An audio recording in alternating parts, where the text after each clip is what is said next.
Well, hi, you beautiful New Zealanders. I was going to finish our series on Tikanga shortly, but this article from Roger Partridge entitled The Tikanga Challenge for Law Schools, the Rule of Law and Parliament popped up. Now, Roger Partridge is part of an organisation called the New Zealand Initiative, which is a great organisation. And he's written a great piece on Tikanga. So I want to go through this with you because this is so serious. Okay, Barrister Gary Judd's KC's complaint to the Regulatory Review Committee has sparked a fierce debate about the place of Tikanga Maori, or Maori customs, values and spiritual beliefs in the law. You know what amazes me about all of this? I've been listening to Sean Plunket and I've been listening to Gary Judd and the Law Commission and Kylie Quince and other people.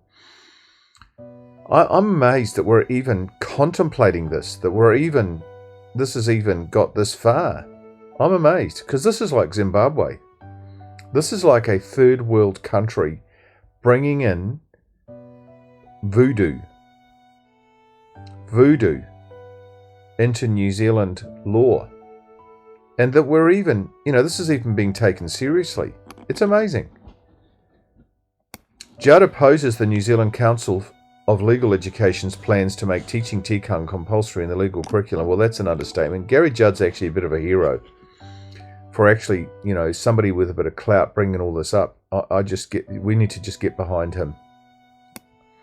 AUT Law School Dean Kylie Quince derided Judd on social media as a racist dinosaur. Well, hello. Is that a racist comment or not? That's a massively racist comment. How come the media didn't pick up on that? Meanwhile, Deputy Prime Minister Winston Peters condemned the planned Tikanga requirement as woke indoctrination.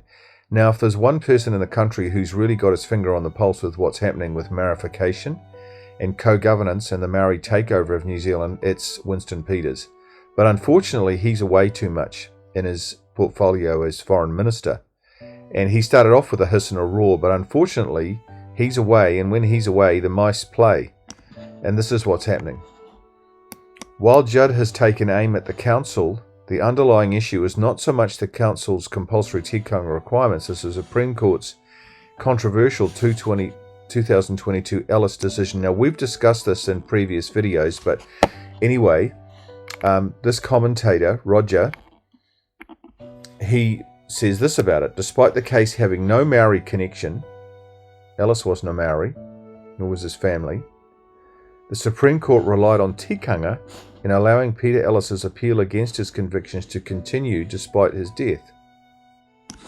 3 justices went further. Now, we know who those were because we've named them in my other videos, indicating that any issue of law before the courts may need to be addressed in the light of Tikanga. Then Roger says this: the transformation Ellis represents is hard to overstate. In other words, he's saying this is absolutely devastating, what happened in that Ellis case, and the fact that these Supreme Court judges are overruling Parliament and making Tikanga law. Before Ellis, the courts accepted that Tikanga-based custom could be recognised by the common law. Well, that's completely wrong too. That's the thin end of the wedge. Tikanga shouldn't be involved in any law. It's a religious belief, for heaven's sake. But the courts did not recognise Tikanga as a standalone legal framework. Ellis changed that at a stroke, elevating Tikanga as the first law of Aotearoa. We're racing towards the bottom of the barrel as a country. We're going to be third world in no time. We're already a laughing stock of the world with our universities and having Maori, Mataranga Maori or Maori law and belief as science. The rest of the world think we're crazy. We're nuts. Students aren't going to come here because this has become one flew over the cuckoo's nest. Little wonder the council now says that law students must study Tikanga. What then of Judd's complaints? Judd argues that compelling the study of Tikanga will teach students that a fluid belief system By that he means that, you know, it varies from tribe to tribe, iwi to iwi, hapu to hapu, and it means whatever a Maori says it means, which opens the door to massive corruption. Lacking the certainty and consistency required by the law school, by the rule of law, should nevertheless be treated as law. Well, Gary's completely right. Judd's call for caution has surprising allies. Even if they don't agree with his views, Professor Jane Kelsey suggested implementing compulsory tikanga study may be rushing it, as, quote, the complexities and nuances of tikanga and how it relates to Te Tiriti and common law is not quite there. See, this is what they do. They get in with the thin end of the wedge, and they back off a little bit, these activists like Kelsey. They back off and everybody calms down and the heat's taken out of the pot. And but what happens is it still progresses little by little, and then it all starts up again. In 5 years' time, it will be official that tikanga is the first law of Aotearoa. I can guarantee it, unless we start to really push back against this. These activists, they get in by gradation, little by little, just by increment. They push in. This is a strategy. The Law Commission's 2023 report on tikanga also emphasises the need for caution. There it is again, when the common law is engaging with tikanga. So even the Law Commission, these guys, these organisations, these branches of government or bodies, they've been infiltrated by activists.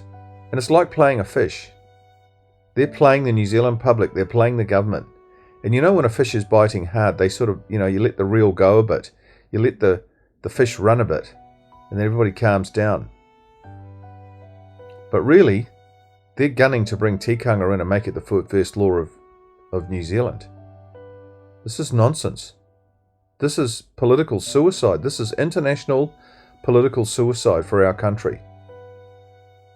The Commission warns,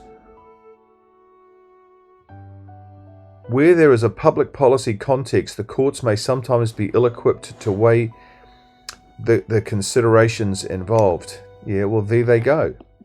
Just little by little. See? The Supreme Court should feel chastened. They should. By aspects of the Commission's views. In other words, told off. These judges that have introduced tikanga as law in New Zealand. Well, they should be more than chastened. They should be sacked and replaced. And get judges who are impartial. Absolutely. Judges are supposed to be colourblind. They're supposed to do what's best for the country, for people. These judges we have in now are activists. They're politically motivated. They should be gone. Despite the government asking the Law Commission in 2021 to advise Parliament on the proper place of tikanga in the law, can you believe that? The government. Shouldn't the government know that tikanga shouldn't even be entertained? What are they doing asking the Law Commission what they think of tikanga becoming law? Don't our politicians know? Haven't they got a brain? Don't they have wisdom? Seemingly not. The Supreme Court decided it knew better. In an area fraught with constitutional complexity, it barged in. That's what it did. That's what happens in a coup. People barge in with their ideological claptrap.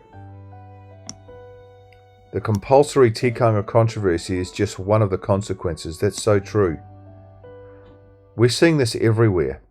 Compulsory courses for real estate agents, compulsory courses for medical practitioners and their staff, compulsory courses on Maori for nurses, doctors, health workers, everybody.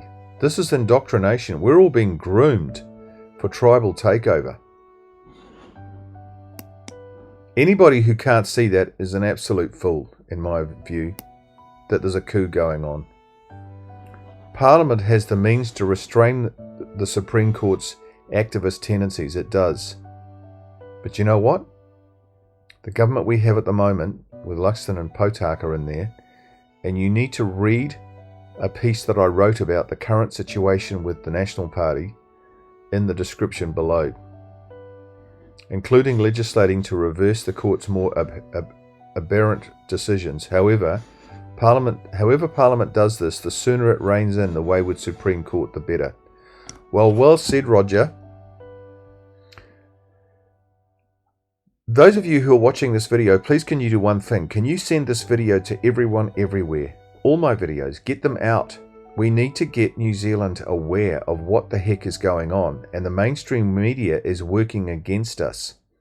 The mainstream media is working with the activists, with those who are wanting to take over New Zealand. And so we have to go around the mainstream media because it's completely corrupt. Okay, see you tomorrow.